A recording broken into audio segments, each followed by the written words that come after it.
Hello my dear friends, my name is Harold and welcome to the Sanctum. In this video we shall be talking about how you can develop a very strong connection to the Egyptian god Thoth. And why would you want to do this? Well, first of all, the Egyptian god Thoth is the god of wisdom, knowledge, learning, writing, eloquence, speech, language, intelligence. So the more you connect to Thoth, the more you're able to develop the qualities that Thoth represents. So the stronger connection that you have to Thoth, the more you will develop your intelligence, the more you will develop your knowledge, your ability to learn things, your memory, your ability to speak and communicate, amongst many other things that Thoth represents. So it's a very powerful archetypal power that we can tap into to improve ourselves and our lives. So now, what I'm going to share with you in this video in order to connect more with Thoth is a specific chant. This is a mantra that is associated with Thoth. This is from the Emerald Tablets and will help you connect more to the energy of Thoth. Now, in addition to this, you can, if you want to take this to the next level, you can do this in addition to the invocation of Thoth, which I talk about in this particular video here. Check that out if you haven't already, where I talk a little bit more about invocations and how you can bring forth the energy of Thoth into you to embody those qualities. This is more deity yoga that I'm talking about. So deity yoga is more from the Tibetan tradition, and there are a set of practices, a set of yogas and methods that an individual can use to connect to a particular deity. So in the Tibetan tradition, this would be normally for a Tibetan deity. However, the same sort of thing is there in this tradition, in the Egyptian tradition, in the ancient Egyptian tradition. So this is bordering on the deity yoga to connect more with Thoth and what Thoth represents. Now, in order to do this, there are many layers to this. I'll be creating another video for those who really want to deepen the connection even more and really practice the deity yoga of Thoth. So make sure you are subscribed if you like this sort of thing.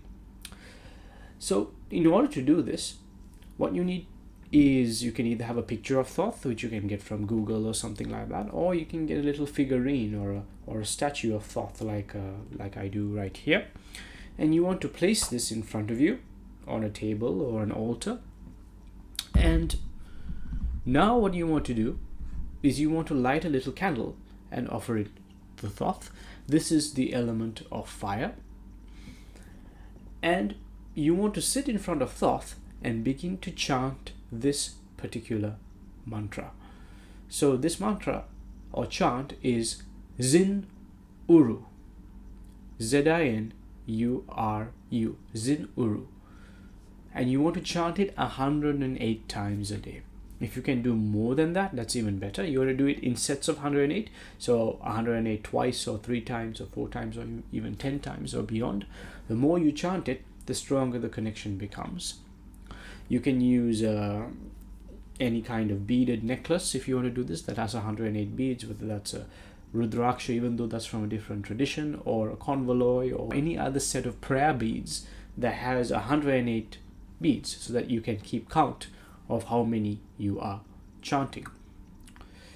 And you'll notice that as you begin to chant Zinuru over and over and over again, you are beginning to align yourself with the energy of Thoth, bringing that energy into you and connecting you to that deity. Over time, those who begin to do this all the time and maybe even start giving offerings to the Thoth, this is something I'll talk about in another video, Thoth may become your spirit guide. You may begin to be guided in some way by this deity. You may see Thoth appearing in your dreams, giving you knowledge, giving you wisdom. You might see real life expressions of Thoth, meaning your external life might take you to places where the energy of Thoth may be prevalent. So for example, You might be led to a bookstore and you might see a statue of Thoth there. And that is kind of a nod from the deity, letting you know that, hey, what you're doing is really connecting you to this energy. So this is a practice that you can do. If you want to take it to the next level, you can do the invocation of Thoth before you start to do the mantra, 108 times. You can even hold the God form of Thoth. So I made an entire video about God forms. You can watch that here. But a God form is essentially where you step out of yourself and begin to embody and almost identify as being the deity. Okay? So what you would do is you would imagine light shining from your heart. Imagine a blue syllable in your heart, dissolving the entire world into you, dissolving your entire body and your head all the way down into this blue seed, and the blue seed disappears and you're nothing but suspended in emptiness. And from this emptiness, you want to rebuild your entire body as Thoth with the ibis head like this. And once you are Thoth, you can begin saying the mantra 108 times or more. And once you do that, you can go about your day holding that visualization that you are Thoth. And you may notice that as you do this, that you're able to speak better. Knowledge comes to you better. You're able to interact with people better. You're able to learn and retain information better. And a host of other things are the benefits this practice has, alongside the guidance and wisdom and knowledge that Thoth will begin to bestow upon you. So if you want to know more about these sorts of things, you can check out my Patreon channel where I talk more about this sort of thing. There's also a guided version of the mantra that will be released alongside this video that you can find on my Patreon channel for those of you who prefer to use an auditory aid. So I hope you enjoyed this video, and may you be blessed with the wisdom of Thoth. So make sure you check out this video here, which will have to do with the invocation of Thoth, and give this video a like and a subscribe, and I shall see you in the next video. Peace.